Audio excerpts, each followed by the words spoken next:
Hello, everyone, and welcome to Pucks and Brews. I am your host, Michael Sparacino, joined today only by our good friend, Liam Gotimer. Liam, what's up? Doing really well, Shades, and it was a great free agent day yesterday, and happy to talk about it. Yes, I'm calling yesterday the anarchy, chaotic, wonderfully amazing free agent clusterfuck. That was yesterday. That's a great way to put it. Got to make an acronym out of that. Damn right. But the only problem is I can't remember the specific words I just used because I made that all up on the spot. So it probably won't work out. That's all right. That's why we record the episode, right? Go back. Yeah, good thing we don't do this live. Yeah. But anyway, like you said, yesterday was just awesome. From pretty much like 11:30 a.m. to, well, for me it was 10 because I was watching stuff at night. But from 11:30 a.m. to like 7:30, 7:45 p.m., I was glued to NHL Network and Twitter. Every 5 minutes, just like, this guy signed where? This guy got traded where? That guy got traded for nothing? Yeah, guys got traded for nothing. So yeah, we'll definitely get back around to that. But like, holy shit. Like, would you say yesterday was one of, or if not the best day one of free agency we've had in a very long time? It was pretty insane, both on the free agency market, just signing wise, and the trade market as well. It was crazy. A lot of teams got better, a lot of teams got worse, and only one team did nothing, and we'll get to that. Well, I mean, after looking at like cap friendly and looking all the moves and everything, there's a few teams that kind of did nothing. But some teams just had no cap room. So people didn't expect them to do anything, but they couldn't really do anything to begin with. So they kind of just took like a lateral step out of necessity. And that's what the Rangers will be next year, right? Hate to start with them, but 2023, they're going to have no cap space. So enjoy the free agency day while we could, right? Because it's not going to be exciting in the future because the cap is going up incrementally and we got a lot of money tied up into a lot of players. So. Yeah, that's cap going up. That's a point I'll circle back around to with a specific team later on. But first off, we got to talk about highlights from the NHL draft because this draft went from, okay, I'm not really too into this to by the time the night was over, I'm like, that was entertaining. Yeah, it certainly was. Yeah, first off, we had the Canadiens taking Juraj Slafkovsky. You know what? This is when I start drinking my cold brew. It's been a while. There you go. I don't have any drink with me, so imaginary water bottle. There you go. I also have some iced tea here, so I'm going to have to take a massive piss in like 20 minutes. But yeah, like before, to anyone listening or watching, grab a drink up. Let's do this. So the Canadiens started off with Juraj Slafkovsky as the number one pick, which wasn't a complete shock, but it was still surprising. What are your thoughts? Yeah, good on Montreal, right? Because I think they went into the draft knowing that the New Jersey Devils were waiting at number 2, just hoping and praying that Slafkovsky would fall to them because they didn't want Shane Wright. They already have 2 centers down the middle. So where's Shane Wright going to slot in? Is he going to slot in over Nico Hischier? I don't think so. And he's definitely not slotting in over Jack Hughes. So it was either defenseman or winger for the Devils, and Montreal made that choice easy for them. And good on the Canadiens, man. Obviously it was not good PR not to draft the hometown kid. And as we would see when Shane Wright was eventually drafted, Shane Wright wasn't happy either with the infamous death stare towards the Canadiens draft table. So again, good on the Habs. They made the right choice. I think they did. Yeah, and speaking of that death stare, that was the second highlight of the draft. First one being obviously the somewhat surprising pick. Right. But yeah, Shane Wright falls to Seattle at 4, gives phenomenal death stare towards the Canadiens because I heard or saw on Twitter or an article wherever it was that apparently Wright said the Canadiens were going to pick him and they told him that to his face. Then it didn't happen, and then we got an all-time great death stare. I thought Shane Wright was going to the Canadiens as well. but just like the organization did, just like the player did, right? But it wasn't until Kent Hughes, the general manager, met with Juraj Slafkovsky the morning of the draft, and I'm like, okay, that's probably the telltale sign that something's up here at number one. Yeah. Actually, I was watching the draft with my brother. He doesn't know anything about hockey. And as soon as I said, wow, to Slafkovsky being picked, he's just like, what happened? I'm like, that guy was supposed to go number one overall, and he didn't. Fast forward like 20 minutes.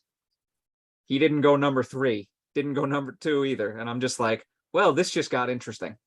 I was a little surprised that Arizona passed up on Shane Wright, to be honest with you. I mean, I like Cooley, don't get me wrong. I think he's going to be a great player in this league, but Shane Wright was the quintessential number 1 overall pick for years in the making, and they decided to go off the board. I understand why the Devils went defense with Simone Nemec, and look, the Kraken got a really good player, really solid, always center fell into their lap at number 4, and Ron Francis should be thanking the skies above that happens, because in a few years, Shane Wright and Matty Beniers at 1-2 and your center depth is going to look amazing. Yeah, and Seattle's also doing this the right way, just accumulating picks. Here, how not to run an expansion team, the Vegas Golden Knights. How to run an expansion team, the Seattle Kraken. But we'll get into that. Yeah, that is yet another thing we will circle back to. But another highlight of the draft, the Columbus Blue Jackets go from 0 first-round picks to 3 by the end of the night. Somehow, I'm looking at this back, and I saw, because I completely forgot about this, Chicago lost the first-round pick in the Seth Jones trade, and I'm just like, you guys are morons.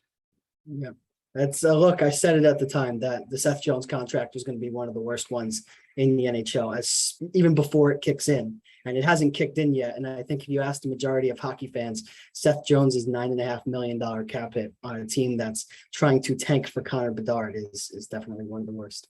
Yeah, but hey, 3 first-round draft picks or 3 first-round draft picks. Good on Jarmo Kekalainen, and you know what? The future held a pretty good decision as well after the draft. So. Yeah, we have a lot of things to circle back. We do. I'm kind of previewing everything. I love this because the draft picks are circling back to free agency. It's cool. Yeah, and then another guy. First off, let me just say this was a phenomenal NHL draft for names. Like this is like. I know like people do like video game rankings, like S tier, A tier, B tier, so and so. This was an S tier NHL names draft. And well, we got Elias Petterson, right, getting drafted by Vancouver, which was phenomenal. Yep. Jack Hughes. I didn't think he got drafted by the Devils. He got drafted by where? Chicago, was it? I'm not entirely sure, but he went in the 3rd round. So 2 Jack Hugheses are going to be in the NHL pretty soon. Yeah, and it was Kent Hughes' son, the general manager of the Montreal Canadiens. I can't find the pick right now, but yeah, he's a 3rd rounder. Yeah, I didn't. I'm just like scrolling through, but the first name or the S tier like above all name. He went to the Kings, by the way. Jack Hughes went to the Kings. Right. Well, actually, you know what? There's 2. There was Jonathan Lekaramaki and Ivan Miroshnichenko, which Miroshnichenko got drafted by the Capitals, and I'm just like, you know what? That just sounds right that he got drafted by the Capitals. Mm-hmm. And then we had the next highlight. We had the double trade. We have 2 trades to announce, and the crowd went, oh, we may have something here. Yep. Romanov gets traded to the New York Islanders in exchange for pick number 13. And what was it? Was it 1 pick or was it pick 13 and like 97 or something? Yeah, I think it was a 3rd, 4th round pick as well. But yeah, that happened. And then immediately after, 13th pick and 66 get traded to Montreal in exchange for Kirby Dach. Mm-hmm. Shit. Did not see that one coming, but yeah, that was pretty wild. And just to address the Islander trade first, I actually didn't hate it, because going back to the bubble, right? Alexander Romanov was one of the best defensemen coming out of the KHL, and there was a lot of upside with him. And then They go obviously make the run to the Stanley Cup final. Then the next year, they're the worst team in the NHL. And of course, Romanov's numbers go down with the team's performance. But I think Lou Lamoriello made a good pickup here. And as long as he can get him signed and as long as he can get him safely over to North America, I don't think it's a terrible trade. But man, oh man, giving up the number 13 overall pick, it's a ballsy move. That's a ballsy move by Lou Lamoriello. And I think that move at the draft started the unrest that Islander fans are starting to have with their general manager. So Yeah, again, not a terrible move. It's but- funny. I'm in a group chat with 2 Islanders fans, and Yep. at the time they're just like, damn it. Like that was literally the vibe they gave off. Like, damn it. Mhm. But I will say there's a reason why Lamoriello hasn't won a cup in the Cap era. Absolutely right. And then moving on to like the highlight of the entire draft, at least in my opinion, Maverick Lamerioux gets drafted by the Coyotes at 29. The camera cuts to his parents, and then there was some tongue action. Yes, there was. Dude, like this would have been hilarious on its own, but Yeah. what made it 10 times better was Kevin Weeks just going, hey, oh, what are we doing? I guarantee Maverick will never forget his draft day, and neither will his parents. That video will live in infamy for the young Dude, the player. funniest part was like when they cut back to Lamerioux, somebody like standing on the stage with him was literally like pointing up. I don't know if they did that on purpose, but that was just like an extra sprinkle that made it better. Yeah, that and Kevin Weeks' reaction, like you mentioned, he almost lost his shit on set, and I think everybody else was following suit. That was great. Oh, that was phenomenal. Like that might be like the best draft moment I've ever witnessed. That's certainly one of them. And real quick, just to address Kirby Dach to Montreal, I think that's another great move by Kent Hughes, because you know what? You lose Jesperi Kotkaniemi to an offer sheet, a center that you drafted number 3 overall, and you know what? You recoup that asset in a different player right back, right? Kirby Dach drafted the next year at number 3 overall behind Capo Caco. So, I really like the move. I think Montreal, they're going to be far from the worst team in the league next year. They really are. Yeah, no. Well, I mean, look who is head of or executive vice president of hockey operations, former Exactly. We Rangers just spoke GM about Jeff him. Gordon. Yep. No question they're having a good start to their rebuild. They're going to probably follow a similar model to the Rangers, right? Quick retool, get right back in. So good for them. Good for the Habs. We're gonna circle back to Ottawa, but holy shit. Yeah. So now that we've finished talking about highlights of the draft, let's move on to whatever I said before, the chaotic clusterfuck that was wonderful clusterfuck that was day 1 of NHL free agency yesterday. We're recording on Thursday, by the way. So immediately you knew shit was gonna go down. So I'm just gonna shit, I had the wrong thing open. Here we go. Had it open on my computer, not my phone.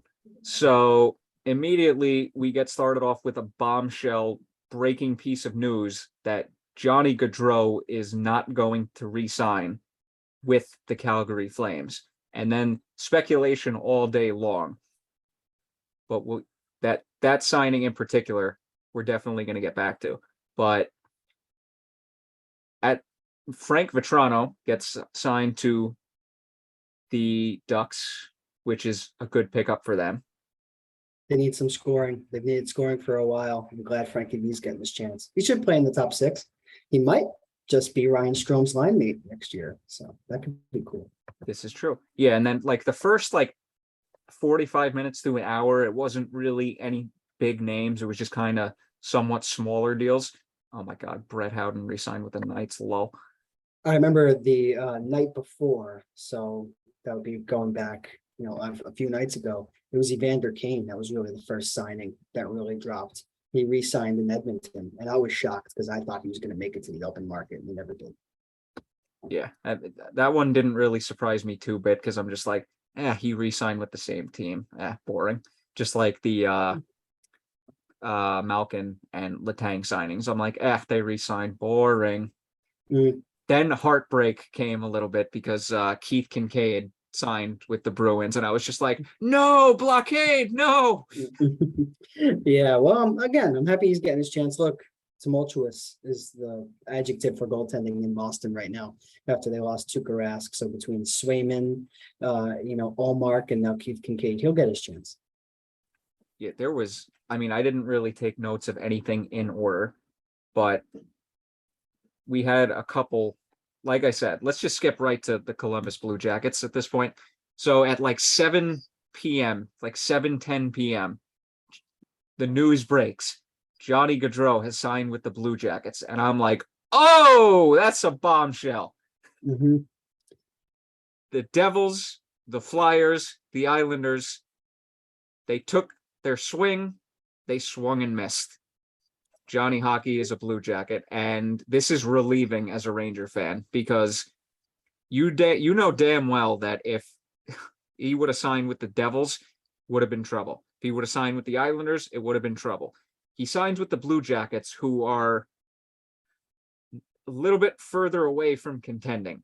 So it kind of puts an ease on the shoulders of Ranger fans. Let's talk about Columbus for a second. They got the single biggest free agent in Johnny Gaudreau, and they also signed Erik Goodbranson to a questionable contract.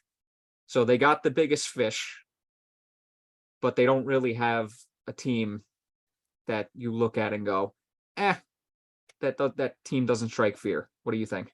Yeah, they don't strike fear right now, but I think in year 3, year 4, year 5, and then so on and so forth, in Johnny Gaudreau's new deal, I think that the Blue Jackets will come closer to competing. And, it brings me back a few years ago. Everyone wants to talk about Lou Lamoriello and how he missed out on Panarin, he missed out on Landeskog, and now he missed out on Johnny Gaudreau. Jarmo Kekalainen missed out on Artemi Panarin in that free agency as well. He had a superstar. Matt Duchene left, Bobrovsky left, Panarin left, and he was left without a big fish. And now this free agency, I think it was a real concrete goal of the upper management of the Columbus Blue Jackets to bring in a surefire superstar to play alongside Patrick Laine. And while they may not have the center depth that I think makes that a complete line, I think it's a really good start to building something in Columbus after a nice couple seasons of a retool. They traded away Seth Jones. That was a move they had to make, but of course it was going to leave a little bit of an issue on the blue line.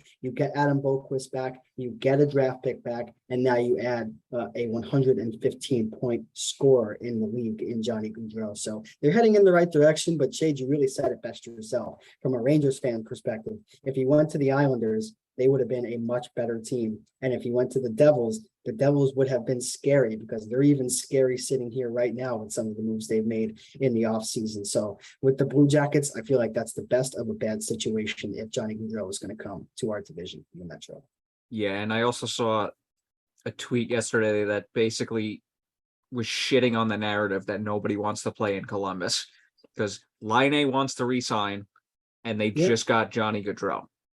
Columbus is a great city. I don't know, of course it's not New York and, maybe to a lesser extent, maybe it's not New Jersey or Philadelphia, those big name cities, but players like playing there. And I think it was Mark Mathot who came out yesterday and tweeted, and he was just, so kind about his time in Columbus and said how much he loved it. And actually, as I open Instagram right now, Johnny Gaudreau, his quote, "I didn't come to Columbus to check out the views. I came here to win hockey games." So as much as he may have wanted the city and may have wanted to be with his family, he wants to win. And you know what? That says something after he shunned the Islanders and the Devils. Maybe those two teams are farther away from competing than we as fans originally thought, right? So just a very intriguing situation all around. And I feel bad for Flames fans also. They deserve our sympathy. They really do. I mean, come on. They left $15 to $17 million on the table to go play for the Blue Jackets. That's brutal. Yep. That just goes to show you that not every single player is in it for the money. Yeah, exactly. And good on Johnny Gaudreau. And, I think that there were some rumblings around that his wife does work with children, in the hospital sector, and Columbus has an absolutely outstanding children's hospital. So maybe it wasn't just a new job for Johnny, it was a new job for his wife and an opportunity for the both of them to kind of settle down, start their lives. And, in the United States, which even though it's not on the East Coast necessarily, it's closer to Gaudreau's family. So Just my 2 cents on maybe why he chose that destination. Because I think a lot of fans and a lot of insiders, for that matter, are really confused and are really trying to make heads or tails of it at this point. So, Speaking of winners of the offseason so far, dude, the Ottawa Senators, they traded for Alex Debrincat. They signed Claude Giroux. They have a legitimate, like, fear-inducing top six forward group now. You have Alex Debrincat and Brady Tkachuk down the left side. You have Norris and Stützle down the middle. You have Batherson and Giroux. Not necessary, probably not in that order right away. But then you have a guy like Austin Watson. You have Matthew Joseph, and they had another guy who I'm forgetting off the top of my head. But they have a decent forward group with a legitimate top six. they absolutely do. And, I think I'm so happy that you mentioned Josh Norris. And, it's not only the players in the top six, it's the prospects as well. Jake Sanderson is coming up through the system. He's looking really good. Jacob Bernard Docker is coming up through the system as well. So this team, Eric Brandstrom, who was acquired in the trade for Mark Stone with the Vegas Golden Knights. Yeah, I love how that trade is not looking good. No, we'll get to that. I'm going to rip into Vegas by the time. Oh yeah, we'll get to that, and we're going to look forward to it. Oh, Alex Formenton, that was the guy who I was forgetting. Shane Pinto, still. They added Cam Talbot. I mean, man, Pierre Dorian. I mean, I hate to say this, and I'm not saying this to be rude or to make a joke. Maybe Eugene Melnyk. Maybe that was the best thing to happen to the Ottawa Senators, right?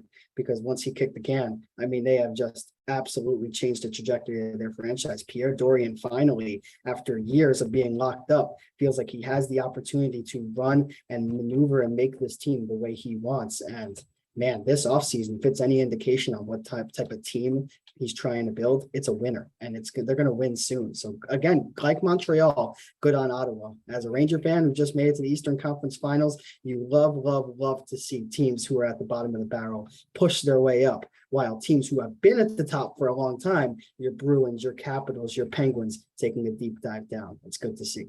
Yes, it is. And just to piggyback off the Melnyk and Dorian point, I mean, the framework was there for Dorian, but he couldn't really put it into action until this offseason.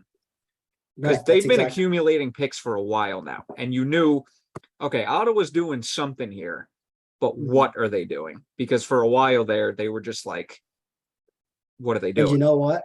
You talk about the picks. I think it's also about picking your spots, right? When to trade away your top draft picks. And I think that Pierre Dorian saw Alex Debrincat on the market and realized, wow, this is a guy who can score 40 goals for my team for the next 5 seasons, and I should not take Chicago's mess up, or I guess misleading thinking, as to not go out and get this player, because there's going to be a lot of other teams who are willing to give up maybe even better assets to get the same guy. So again, good on Ottawa. They really, it's about what you do with your draft picks, and they really made some good decisions. And their top 6 looks dangerous, a lot better than some of the other teams in the Atlantic. Don't get me wrong. Oh yeah, and another thing, I didn't think they gave up that much for Debrincat either. Yeah, what was it? The 7th overall pick, and was it the 29th pick as well? I think it ended up being the 7th, a 2nd, and a 3rd. Okay. Hey, the Islanders gave up a 1st, a 2nd, and a 3rd for John Gabriel Pageau. So this is true. I'm looking at the it was the 7th overall pick, the 39th overall pick, and a 2024 3rd. Yeah, well, Debrincat, you have to remember, he only has 1 more year left on his contract, so he is going to have to sign an extension. But hey, when you're Pierre Dorian and you're the Ottawa Senators, you're closer to the cap floor than you are the ceiling, so you can afford to re-sign Alex Debrincat to a long-term high AAV deal. So they have a current projected cap hit of 62.9, so they have plenty of space to work with. Right, and trading Matt Murray is a big reason why. Yeah, even and if that's 25%. Yeah, and that's with Brady Tkachuk locked in for, I think, 8 years or six more years, and Batherson locked in for 5. Stützle is going to need an extension next year. He hasn't lit the world on fire, so you can extend Stützle, maybe for a team that's hard pressed against the cap, you go for a bridge deal with your young players. But for the Senators, who have a lot of cap space, hey, they can go to Stützle right now and say, let me lock you up for 7 years at a lower AAV. And then suddenly you got a great contract on your hands, for a former number 2 overall pick. So. Yeah, and like you said, they got Cam Talbot. They traded Philip Gustafson straight up. Yeah. They were able to unload Matt Murray to the Leafs. We definitely are going to circle back to them because that's a fucking L. They upgraded in goal. They upgraded their top 6 forward group in 2 different places, both wings.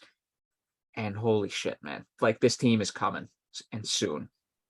Yeah, Jake Sanderson's able to break the lineup at a training camp. I don't know if he will because it takes defensemen a little bit longer to develop. But if he can come in and play alongside Thomas Chabot and that defensive core can get shored up just a little bit, Cam Talbot comes in with a chip on his shoulder, having the Wild sign Marc-Andre Fleury and overkeeping him. Things could fall in the right direction for the Senators. They can make the playoffs.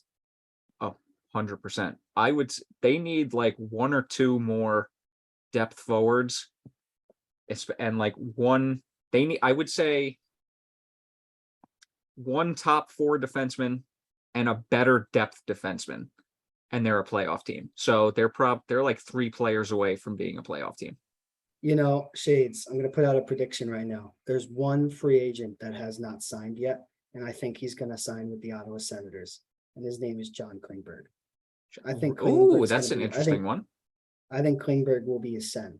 You just told me they have 60. They're at $62 million right now. They got $20 million of cap space to work with not a lot of players more to sign. Man, Chabot and Klingberg with those prospects coming up behind them.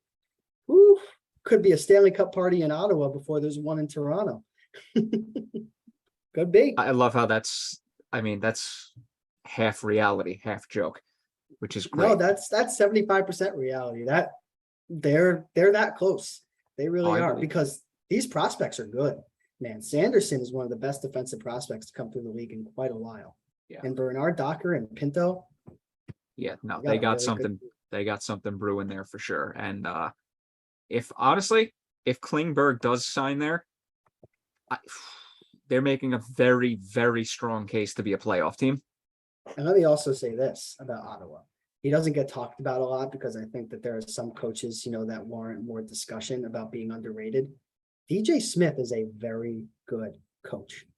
And, yes. I think maybe he gets overlooked because he's in Ottawa, but now you have a well-coached team, a well-owned team. Rest in peace to Eugene Melnyk, but that's just the way it is. You have a well-managed team from the front office. You have a top 6 that can compete with any other top 6 in your division. You got prospects coming up, just as good as any other team in the league. And you have 2 goaltenders who are both capable of being starters. Anton Forsberg was so underrated last year for Ottawa. When Matt Murray went down and when he was injured, he stepped in and he stole some victories for them. So Cam Talbot, and Anton Forsberg, that's going to be an underrated tandem as well. People are really, really underappreciating the Ottawa Senators, and I'm happy that you're not one of them and that you're right on with me with how, bright their future looks. Hey, good hockey moves are good hockey moves. They are, yeah. So let's move to another team in the East. Detroit Red Wings had low-key a very good day yesterday. Not only, prior to free agency, they traded a 3rd-round pick for Ville Husso, who signed yesterday, or it might have been this morning, one of the 2. They signed Andrew Kopp, they signed David Perron, they signed Ben Sherratt, they signed Dominic Kubalik, and they drafted Marco Kasper, 8 overall last week. So you got Ville Husso, Andrew Kopp, David Perron, Ben Sherratt, and Dominic Kubalik. That's a pretty good haul. To go alongside, just in the forward group, Lucas Raymond, Dylan Larkin, Philip Zadina, Tyler Bertuzzi. There are still very good players there. And look, we both know how good Andrew Kopp is, man. Yes. He's going to be a great addition for them. Yeah, he's not playing next to Panarin. He's still a top 6 forward. And he's going to be extremely valuable for the next 5 years for the Red Wings. But we shouldn't sit here and be surprised, Shades, because it's Stevie Y. It's just exactly. Yeah. No, and Steve Ben Yzerman. Sherratt. Yeah. Go ahead. Yeah, but I was going to say Ben Sherratt's a good signing too. Maybe is he overpaid a little bit, $4.5 million a season. But hey, Ben Sherratt and Moritz Seider, that could work. That could work as a first pair. So Yeah, I mean, Ben Sherratt, Moritz Seider. Who else do they got?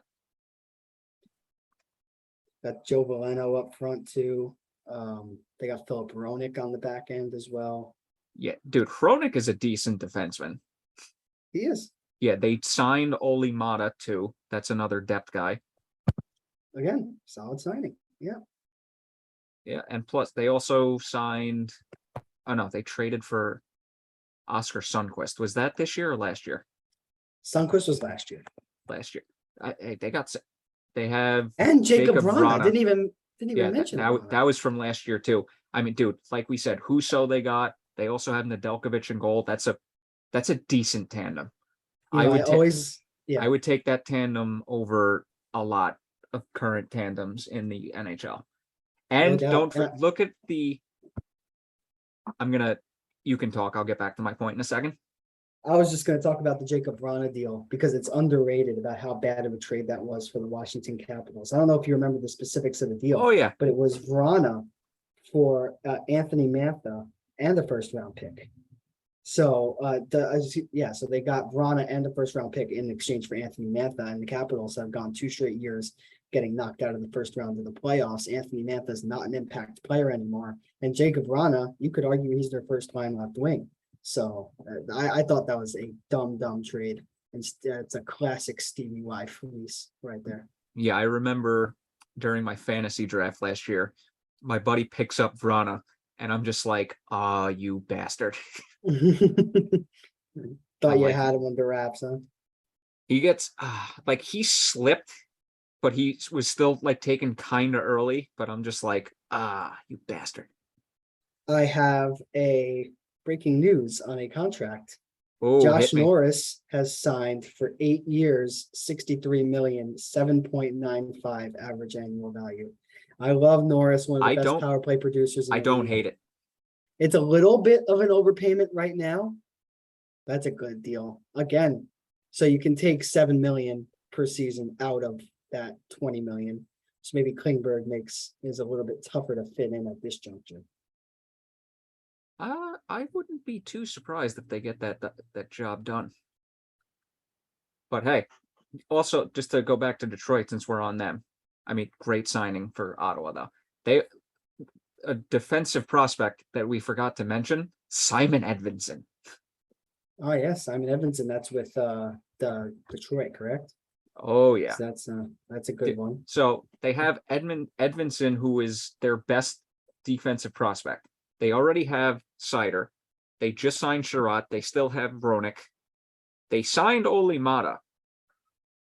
That's not a terrible crop of defensemen. And they have Jordan Osterley as well, who came over. Yes. He previously spent time with Arizona. Gustav Lindstrom, who they really like a lot. They think he's going to be the next big Lidstrom in maybe not spelled the same, but sounds the same. Yeah, just wiggle an N in there. Just wiggle an N in there, right? And this is what their depth chart looks like right now. It's Larkin, Raymond, and Bertuzzi, Kopp, Vrana, and Perron, Kubalik, Suter, and Zadina. That's a solid top 9. And then Adam Ernie, Michael Rasmussen, and Oscar Sundqvist. And I think Oscar Sundqvist is a little bit better than a 4th line forward. Pius Suter, too, was great with Chicago. Signed, a little bit of a show me deal with Steve Yzerman last offseason. Zadina really hasn't come into his own, but he's still 22 years old. Yeah, he was drafted number 3, number 4 in the draft, but he's still 22. So, Zadina? Yeah, Zadina. 6th overall. 6th overall. The only reason I remember that a little bit off. The only reason I remember that off the top of my head is because Quinn Hughes went with the next pick. Okay.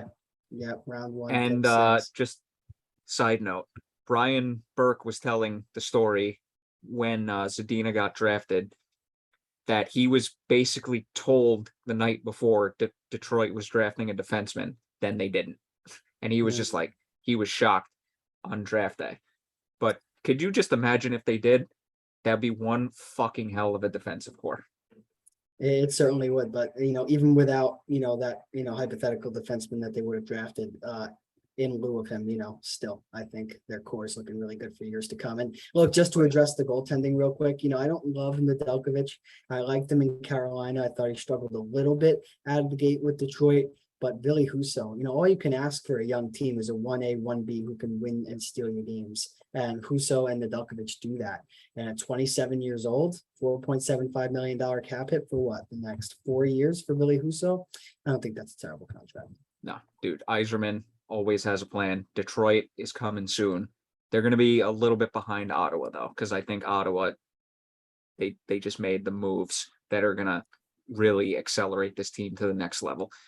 But before we move on to another team, also highlight of the draft, I forgot, when Emily Kaplan was talking to Steve Yzerman and asked him, so you're in your third year as general manager. How far along do you think the rebuild is?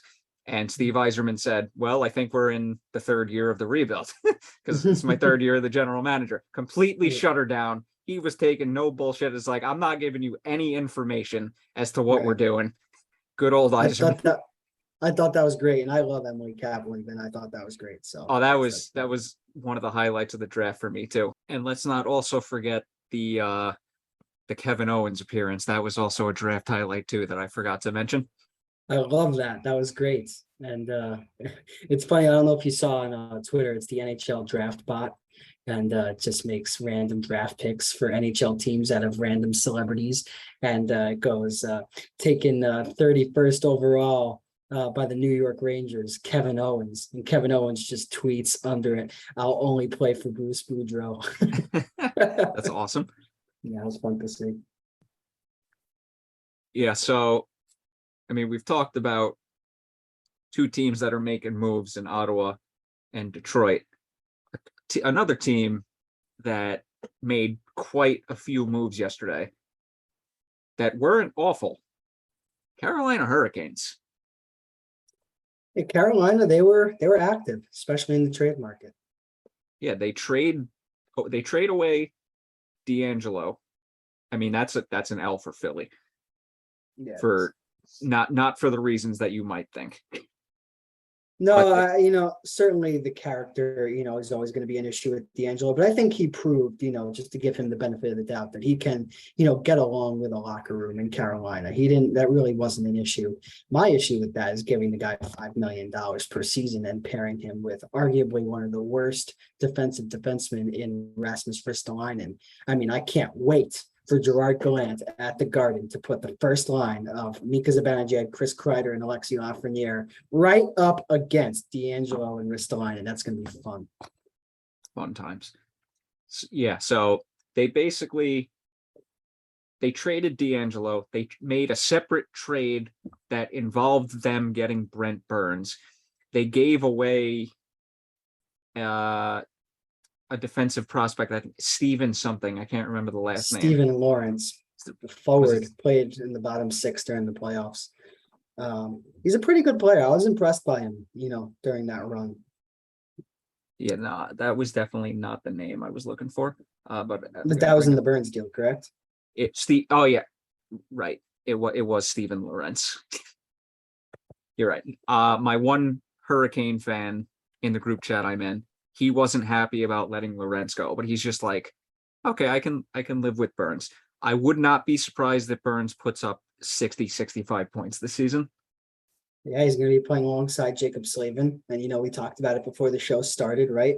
Burns is going to be the power play quarterback. He's going to slide right into DeAngelo's spot. And Shades, you said it best yourself. Brent Burns is one of those guys who will just shoot from anywhere and everywhere. It doesn't matter where he is. So. I love watching Brent Burns play. Like I said when we weren't recording, if you see the puck coming up the boards and you see Brent Burns there, your eyes better go to the net because that puck is getting shot. Yeah. Two other notable things with the Hurricanes. Ian Cole and Brendan Smith both walked. Nino Niederreiter also walked, which that kind of sucks because Cole, Smith, and Niederreiter did have good seasons for them. But they were able to sign Andres Kasha, which, dude, Kasha's a decent player. That I honestly thought that was low-key a good signing. And then the Vegas Golden Knights literally gave them Max Pacioretty. in what was probably the single best thing to happen all day, because the Carolina Hurricanes would then go on Twitter and post, "We are going to miss you." What was the exact tweet? We'll never forget the impact you had on the Canes organization. It's number 69. Yep. Future considerations. Best tweet of the entire day. Don't at me. It's not up for discussion. They were gift wrapped Max Pacioretty. Rest in peace, those future considerations. But, dude, we're going to circle back to Vegas in a second. But I would argue that the Hurricanes had a lot better of a day yesterday than most people are going to give them credit for. Yeah, no doubt about it. I mean, we already talked about Brent Burns. Again, they had a hole that they had to fill, and I think there's worse ways to do that. I think it's key that Donald Waddell did not take 100% of Brent Burns' contract, 33% retained. You know, that $2 million, it matters. I'd rather have Brent Burns at $5.65 million than $8 million for the next 2 years. So, you know, Very throw true. that out there. And of course, they took advantage of the Vegas Golden Knights being the worst franchise to allocate their assets in NHL history. That it's, if you look from transaction number 1 to the latest transaction of Max Pacioretty and Coghlan going to the Carolina Hurricanes, it's like you're on an acid trip reading some of those moves by Kelly McCrimmon. Just stupid. You know, we'll get into it very soon. But as far as the Hurricanes' perspective, they're looking for a first-line winger to play alongside Sebastian Aho. And more importantly, they're looking for a goal-scoring winger. And Max Pacioretty, despite his age, is one of those guys who still knows how to put the puck in the net effectively. And it's, you know, again, watching the Hurricanes lose in 7 games to the Rangers, they missed two things: a better power play quarterback than Tony DeAngelo. They have that because we know how putrid their man advantage was, and a goal scoring winger to go alongside Sebastian Aho on that first line. So Don Waddell did good for himself. Let's see how it works out, and let's see how they're able to execute it once the season starts. Because look, all these moves can look wonderful on paper, but if you go out there and Brent Burns, you know, shows that age has finally caught up to him, and Max Pacioretty shows the same, it could blow up in the Hurricanes' face. You never know. Yeah, Pacioretty is almost the shoe-in for 20 to 25 goals. I think more than that. I think he's definitely a shoe-in for 20. I think he'll give him 30. No, You know. 20 is like, that's the low end of the spectrum. Yep, definitely. And you know what? The Islanders missed out on Pacioretty too. You know, I know they were looking for a first-line winger. So, you know, so many teams could have used what Carolina got. And Don Waddell was first to it. So good on him. Yeah, we'll circle back to the Island. We're going to lump a whole lot of teams in at the end, and you'll see why in a few. But so we talked about the Hurricanes. Let's go to another team in the Metropolitan Division. I think you know where I'm going with this finally. Yeah. Actually, you know what? I changed my mind. Let's talk about the Capitals for a second. All right. So they went into the offseason with Vanacek and Samsonov. They traded Vanacek. They let Samsonov walk. They were able to sign Darcy Kuemper, which, in my personal opinion, is an upgrade right now. So in that aspect, I think they did good. They traded away a second-round pick for Connor Brown. Don't get me wrong. I think Connor Brown is a good bottom 6 forward, second-round pick. That's a little rich. But Capitals, I think they still have it ingrained in their head that they're still a cup-worthy team, even though they haven't won a playoff round in 5 years. That was this has been an interesting little offseason, low-key for the Capitals. What are your thoughts? Yeah, you know, I definitely think they needed to address the goaltending. And you know what? I give the Capitals credit where it's due, cutting ties with Samsonov. I mean, cutting ties with Vanacek was a little bit questionable for me. I think you made a division rival in the Devils that much better and elevated their goaltending while diminishing your own. But as far as Samsonov goes, he was never going to reach his full potential. He had a save percentage under 900 for consecutive years with Washington. And replacing him with Kuemper, somebody who just won a Stanley Cup, I think it's an upgrade. I agree with you. But one area that I'm concerned about with Washington is the center position. Nicklas Backstrom is going to have surgery on that hip. And there's only two other players in NHL history who have had that surgery. One is Ryan Kessler. He never played another NHL game.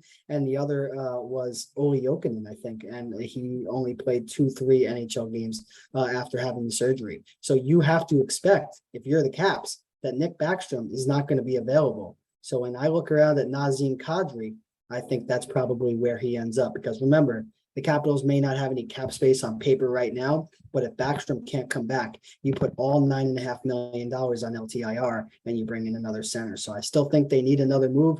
And also, I agree with you that a second round pick's a little rich for Connor Brown. You know, the Capitals tend to find those bottom six guys who can be particularly effective. You know, Connor Sheary, Carl Hagelin, Nick Sprong, going back a few years ago.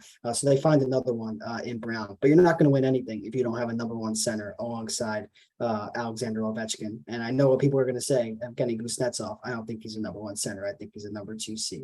And I think Kadri is probably going to end up there if Backstrom's situation looks as dire as it is. So again, it's a wait and see situation, but they made upgrades in the goaltending, and I think that was number one priority for right now.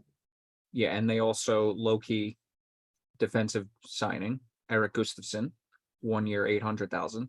Depth defenseman, not a bad. Gustafsson was good. I do like your Kadri prediction though.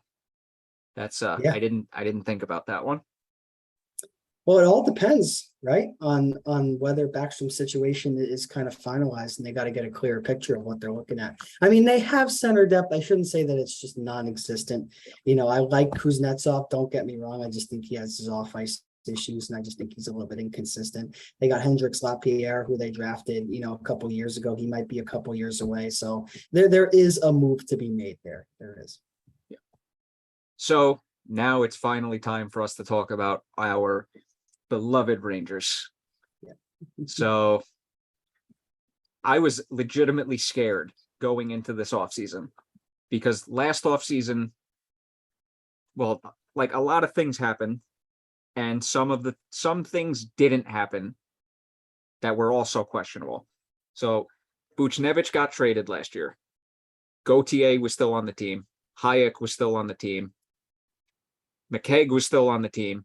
Hunt gets signed. I'm not the biggest Hunt fan, but Hunt gets signed.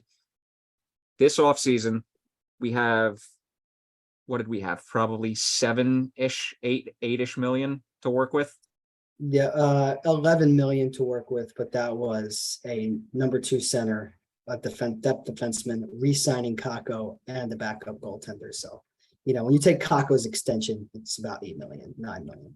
Yeah. So before I get into any signing made yesterday, Drury was able to unload Patrick Nemeth's contract. Huge.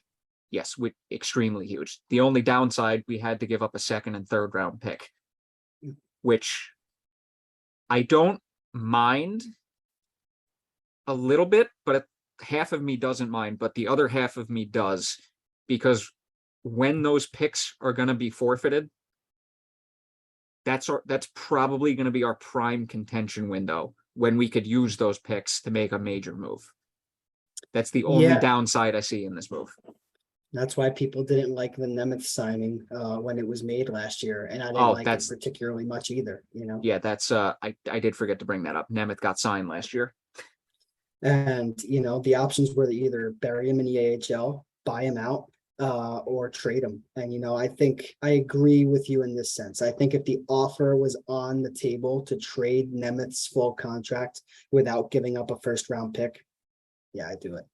It's a tough pill to swallow, but I also like the defensive prospect the Rangers got back. His name is Ty Emberson. Ty Emberson. You know who he was? He used to play on the University of Wisconsin, paired with Keandre Miller. Yes, he was the 2018. What was it? 78th overall pick. Yeah, and he had 7 goals, 4 assists, or maybe 4 goals, 7 assists for 11 points in the AHL with the Tucson Rail Riders.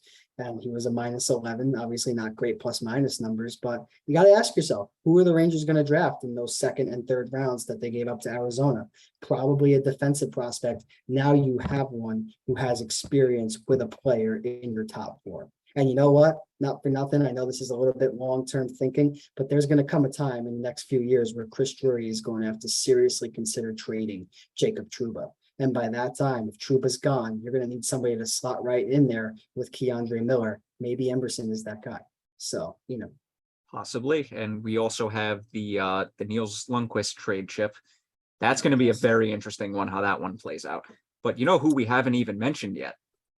Who's that? Vinny Trocheck's a Ranger, baby. There he is. Your lookalike, your doppelganger. Kind of look like Vinny Trocheck shades a little bit. Got the facial hair actually, going you know on. what?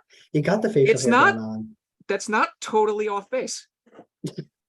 I think it's a compliment. It's a compliment. Hey, if Dave. only I was good at hockey. But That's take a the different, compliment. That's a different story. That's a different story. I'll take the compliment. Yeah. But yeah, I remember as this was transpiring yesterday, Vinny Trocheck going to be a Ranger. I'm like, good, a two-way forward, great defense, great defensive forward. He can put up points. He can score. You put him next to Panarin, he might hit his career high in points.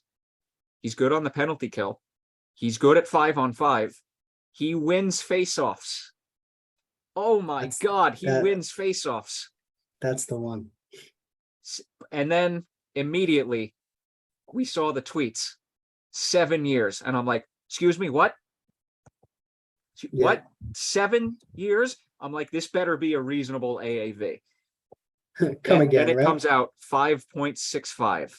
And I'm just like, you know what? I don't hate it.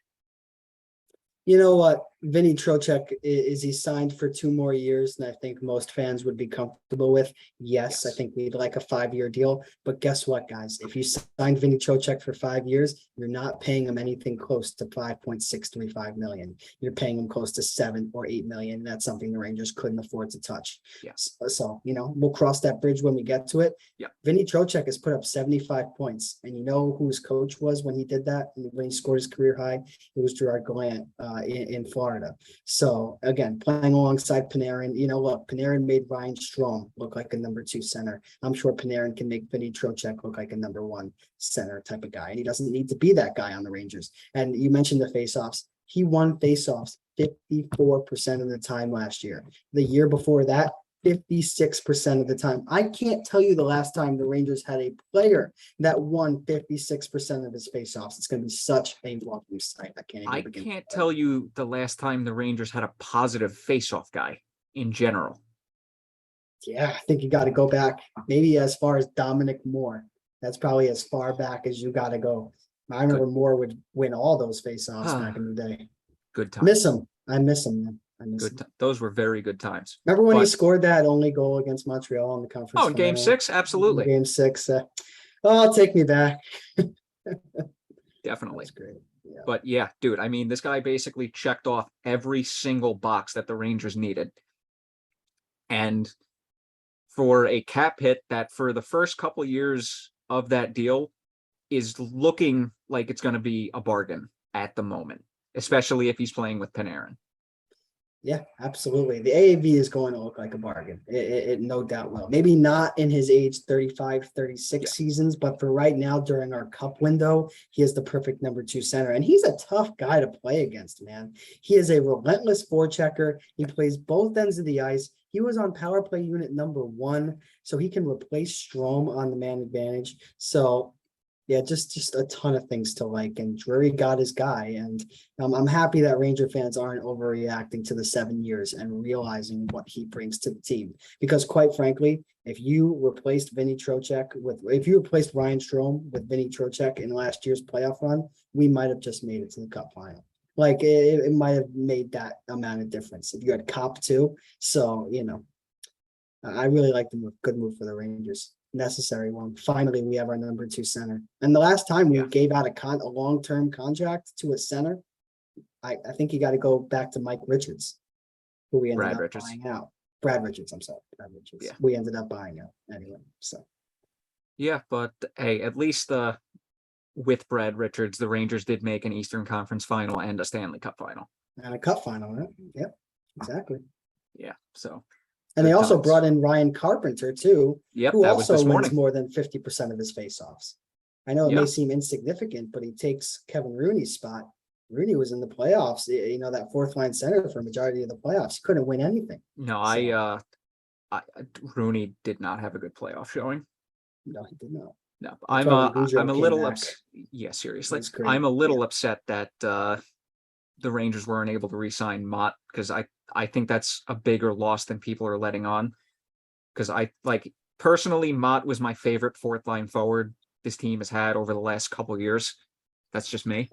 No, I agree with you. Mott changed, in my opinion, Mott single-handedly changed the trajectory of that series against Pittsburgh when he came back in games, 5, 6, and 7 when the Rangers executed that comeback. He was a big reason why, him and Gaudreau.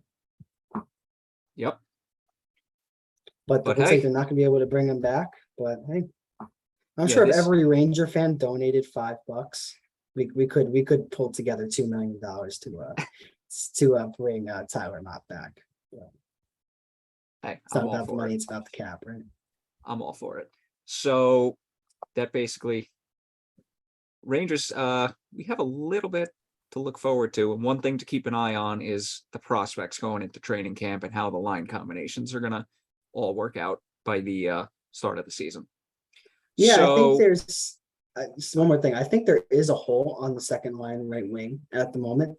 Because what would your depth chart look like for the Rangers? Mine would be Kreider on the left, right? Zibanejad in the middle on the first line, Lafreniere on the right, and then you roll Panarin, Trocheck, Kako, Blais, this is Hedel, Kravtsov. That's why you got to keep Kravtsov, because I think Kravtsov, Panarin, and Trocheck could just be that second line that we need. And yeah, it moves Kako and Hedel down to the bottom 6, but what have they showed us? They've showed us nothing. I'm sorry. That's just the way it is. I want Kako to be a top 6 forward. I want him to produce like he did in the World Junior Championships a few years ago. Just doesn't look like that player at this point. But I hope to God he turns it around. I hope I look back at this video a year from now and Kako put up 65, 70 points. I really do. that would be wonderful. It would. My personal opinion, Laff should stay on the left side because I just thought he looked a lot better and more comfortable on the left side. That's just my Then personal opinion. Who's your first line right wing though? Because Vetrano. Yeah, that's when it gets. Honestly, I would move Kreider over Okay. and put Okay. Laff on the left side. Okay. That is one possible solution. Yeah, that's a story for going into the regular season. Definitely.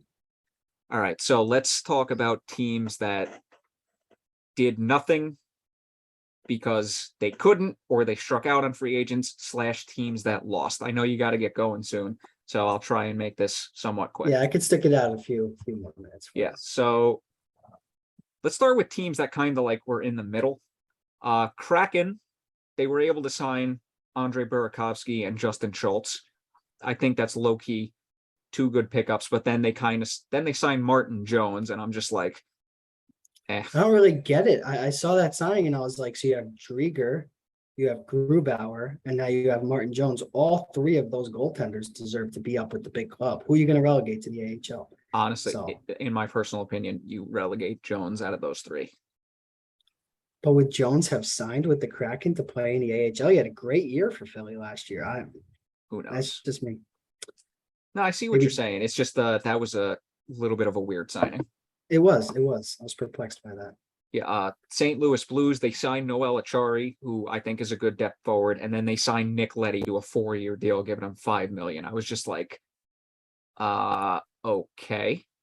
Leddy's good, but is What's he hilarious? is he $5 million over 4 years good? Nick Leddy was making $5.5 million a season when the Islanders traded him to the Detroit Red Wings. They sent a 2nd-round pick with Nick Leddy to the Red Wings to take the contract. And now, once that term ends, the Detroit Red Wings sign him to the same deal. It's just signs all over the place as to why Lou Lamoriello has ruined this Islanders team. But again, we'll get to that. Saving the best for last, I see. Yeah, seriously. This is kind of a win. The Sharks, because they signed Nico Sturm and Oscar Lindblom, but that team is not doing anything. So that's kind of why I didn't have them in the winners earlier. That they're kind of one of those teams. They made some good moves, but it's not really going to equate to anything. They are the definition of meh. Pretty much. Oh, we're getting to two teams that I really, really, really want to talk about. So the Leafs just suck. And I love it. They signed Aube Kubel, which is a decent forward. They signed Samsonov, who time will tell. But they let Jack Campbell walk, and then they trade for Matt Murray. What is Murray's cap hit? Like 4.5 or 4.7, something like right around there? Murray's cap hit with no salary retained is $6 million. That's his cap with no salary retained. With no salary retained, but Right. Ottawa did retain 25%. So the Maple Leafs are paying him 4.75, which is $250,000 less than Campbell got over 5 years with Edmonton. And if you combine Samsonov's cap hit with Murray's cap hit, even with salary retained, you are overpaying for what Edmonton is paying for the goaltender that led you to the playoffs last year. Si, senor. I don't know. Yeah. Kyle Doofus. That's what I like to call him. Well, look, they let Mikheyev walk, right? He ends up signing with the Canucks 4 years, $4.5 million per season for a guy who has not put up more than 40 points in a season. That was shocking. So I credit Dubas there for not matching anywhere close to what the Canucks ended up giving Mikheyev. Aube Kubel can provide a lot of what Ilya did, right? But Matt Murray, he had a very good year last year. I'm just putting it out there. Was he injured? Yes, but he did have a bounce back season. And we got to remember, Matt Murray won 2 Stanley Cups with the Pittsburgh Penguins. He has He has an invisible glove hand, as we all know. But you know what? His dad recently, I believe, passed away, and he was a huge fan of the Toronto Maple Leafs. He was a fan of the Leafs growing up. And I think Kyle Dubas is just banking on Matt Murray coming in, motivated as hell, coming from a bad situation in Ottawa to a situation where winning a Stanley Cup is the expectation. I know winning a first round should be the expectation, but again, high aspirations for the Maple Leafs who have done nothing. So I guess they're just banking on a little bit of a rebound. And Samsonov, the same thing. But man, the goaltending for the Maple Leafs has the potential to lose them 10 to 15 games this season. And in the Atlantic Division, that newsflash, we just spoke about 2 teams in the Senators and the Red Wings who just got a lot better. Also, the Boston Bruins brought back David Krejci and Patrice Bergeron. It might be a little bit difficult for the Maple Leafs, to make the playoffs as easily as they did last year. Couple that with the Florida Panthers, who just won the President's Trophy. The Atlantic's going to be a fucking war zone. It is. And Austin, I texted you this, a couple of days ago. Austin Matthews is 2 years away from being an unrestricted free agent. I hope he leaves. And you have 2 chances, if you're Kyle Dubas, to show Austin Matthews why he should stay. And you're banking on Ilya Samsonov and Matt Murray to backstop you to playoff success. Kyle Dubas, you have some balls for making those moves. You really do. Yeah. That's the best way to put it. Yeah, because if Austin Matthews leaves for Arizona, that would be the pinnacle of Toronto Maple Leafs news. Leafs are taking a major L here. Just my opinion. So you want to know who also took an L? Tampa Bay Lightning. Really? Yes, they did. They signed because first off, they traded McDonough away for rest in peace future considerations for nothing. They literally lost a top 4 defenseman because they ran into a Vegas situation. Then they signed Ian Cole and Vladislav Nemesnikov. I don't know how. Like, they were already over the cap, and then they signed those 2. Well, what got me is 2 moves that predicated the 2 free agent signings of Cole and Nemesnikov were 2 players that Julien Brisebois re-signed to kind of ridiculous deals. You know who got an 8x8 contract? Wait, 2 or 3? Yeah, 3. Eric Chernak got 8x8. 8x8 for Eric Chernak. That's Sergachev got 8x8.5, which I actually kind of like. I think Sergachev that was more deserving.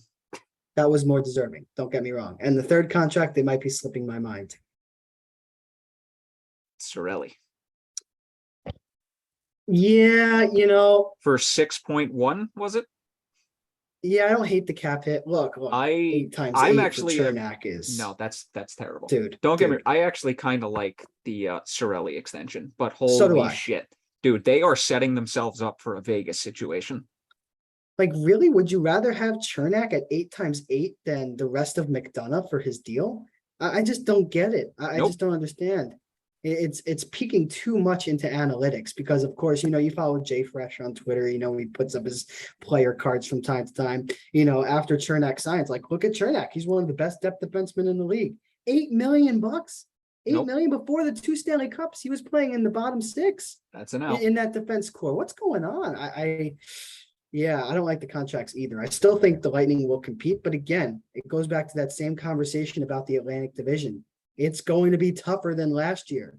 The Red Wings and the Senators and the Bruins are going to give you a hard time.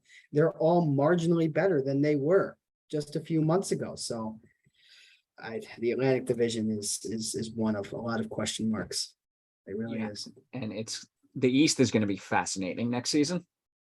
I can't wait to make some predictions for the East. It's gonna be.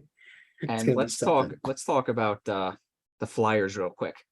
Yeah. They just don't have a good fucking team. And then they brought in Tortorella, and we're just like, we're turning this around. And I just go, not with that team that you got on paper.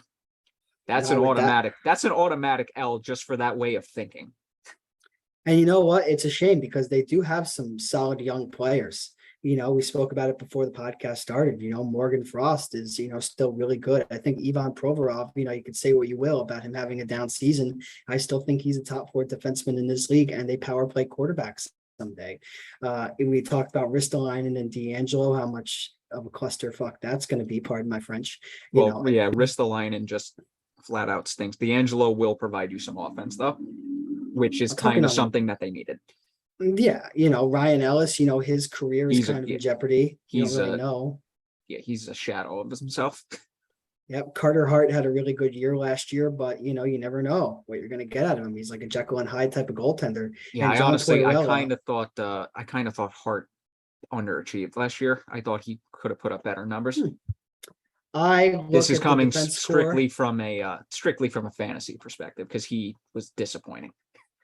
Well, I'm just talking about it from the defense core that was playing in front of him. I mean, Ryan Ellis was injured the entire season. Pretty much he played 4 games, and every single defenseman underachieved vastly. So and Hart had such a horrible year the year before. So, anything above, a 905 save percentage was something good for him. So again, and they signed Nick Delorier to a 1-year deal worth $3.5 million. Like, what's going on? If you're going to sign Gaudreau. Don't allocate your finances in such a weird way. Yeah, seriously. And Carter Hart, by the way, 13, 24, and 7 last year, 3.16 goals against, 905 save percentage.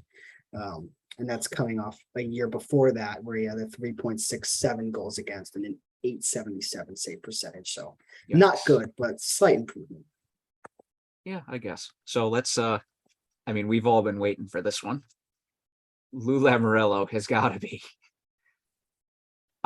Look, he's not on par with Vegas's GM, but he's still pretty bad. He went all in on Gaudreau yesterday, struck out big time. They did trade for Romanov, but they did nothing yesterday. How is that team improved at all?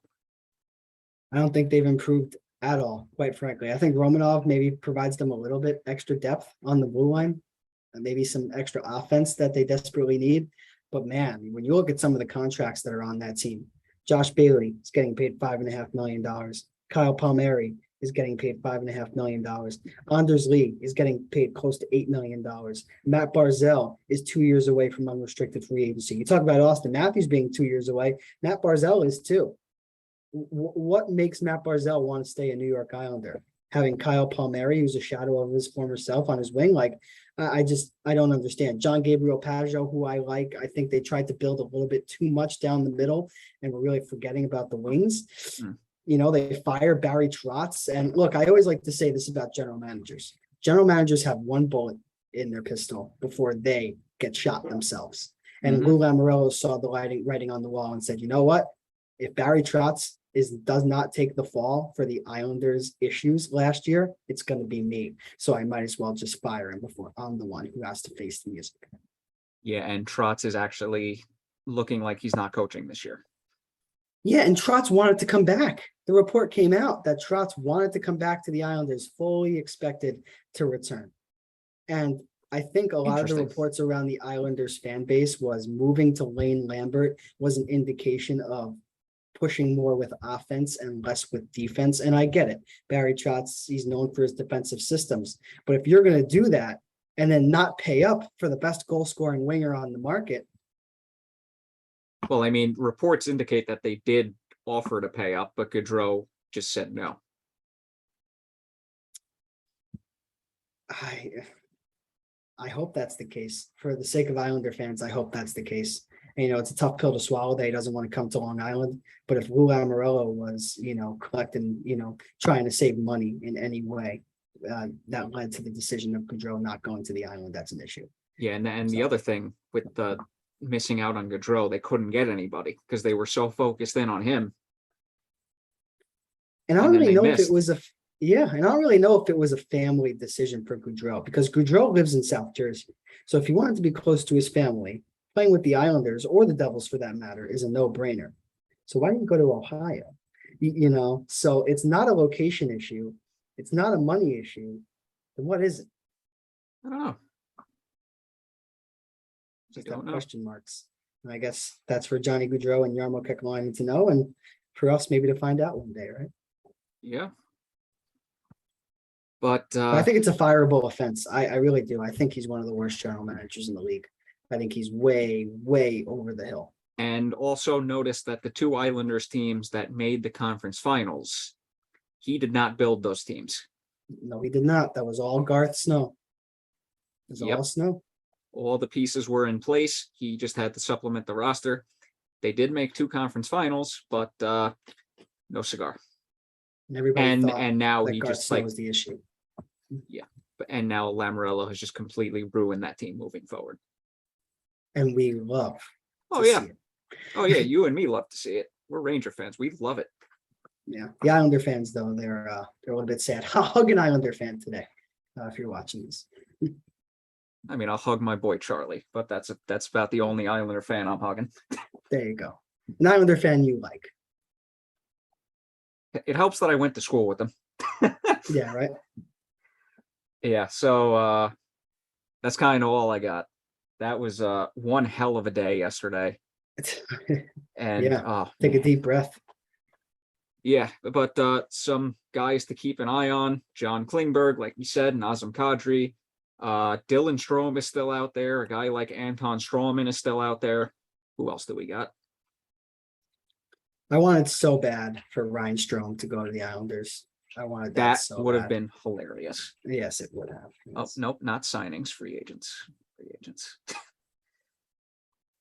Let's see. Nope, he's an RFA. I just want to throw this out there before the show comes to an end.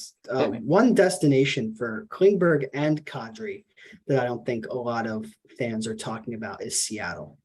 Yes, Seattle signed Martin Jones and they signed Burakovsky, but they're one of those teams like Ottawa that is closer to the cap floor than they are to the ceiling. And Kadri, Beniers, and Shane Wright down the middle for the next few years. Talk about building solid center depth. That's what it does for you. Yeah, and just to end this off on a couple guys that are still out there: Zach Aston Reese, Sonny Milano. Milano will sign with the Islanders, hometown kid, Long Island kid. Somebody's going to sign Holtby. Cody Eakin is still out there. You didn't hear about Holtby? Did you not hear? What happened? Holtby is retiring. He is not on the. He is not putting himself out there as an unrestricted free agent. Really? Injuries have piled up, and more than likely he is going to retire. But he's not going to be signed by a team this year. Wow. Well, sad at least for 2018 Stanley Cup winner. At least he has a Stanley Cup to his name. He does.